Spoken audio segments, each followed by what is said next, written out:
Chairman Roger Williams he's chairman of this House Committee on Small Business. They had this hearing today focused on COVID fraud. The lawmakers are looking at solutions they say can help recover stolen pandemic loan funds. It comes after the committee found one in five of these loans are potentially fraudulent. So with that, the Republican congressman is kind enough to join us on the program today. The chairman of that committee, Roger Williams. Mr. Chairman, thank you for coming on. Yeah. For people who didn't get a chance to watch, that's a stat, the 1 in 5. But tell us what you learned today.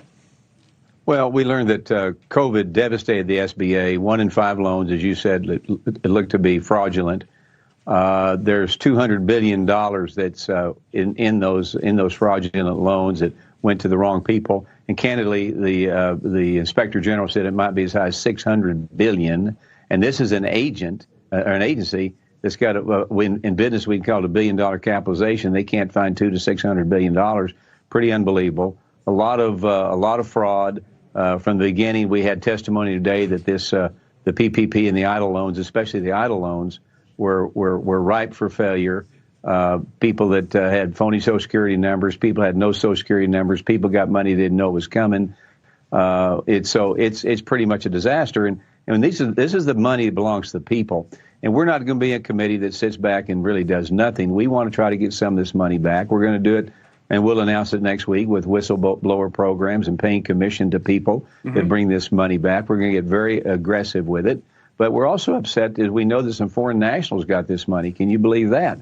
And kept Main Street America, the small business owner, from getting it to meet their payroll possibly. So it's we've got to get into it. When you're talking about $200 to $600 billion, and the interesting thing about this is that we had a hearing to talk about it and invited the Inspector General. He came.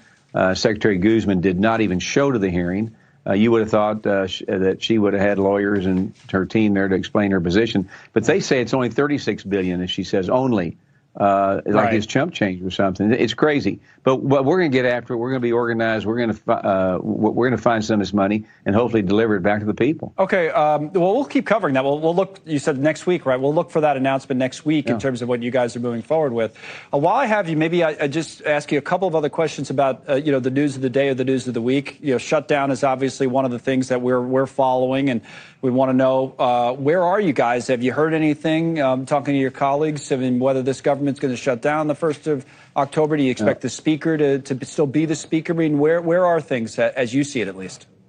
Well, I think we're further along than we were yesterday. Of course, we stayed here late at night voting and trying to get 4 appropriation bills out before the end of the week. I don't support a shutdown. It doesn't do that much good for anybody, and I certainly want to keep funding the military and keep funding the border. So we'll see what we got when we leave this interview with you. We'll head back down there and start making some votes and see what we can come up with. And I think the speaker is leading right now, and but look, I think the process is flawed a little bit. We should have been doing this months ago rather than right now. I'm a car dealer. I own my own business. Been a dealer for 52 years. I know I got a bid coming up on a certain day.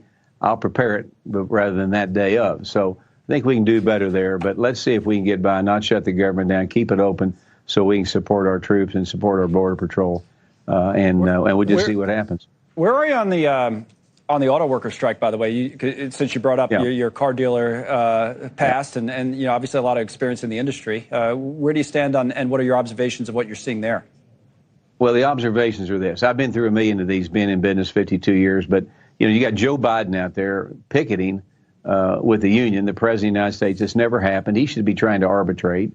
That's a first. But this thing has all been driven by greed. I can tell you, both parties, union and management, are totally at fault. And what happens is when you have a strike like this, it flows down to the consumer. It flows down to me, my dealership. So all of a sudden, we can't get parts to fix your car. We can't get parts to repair your car. Rent cars we put you in become far and few between. No inventory to sell. So it does no good for anybody. When you look at what the union wants, it's pretty outlandish.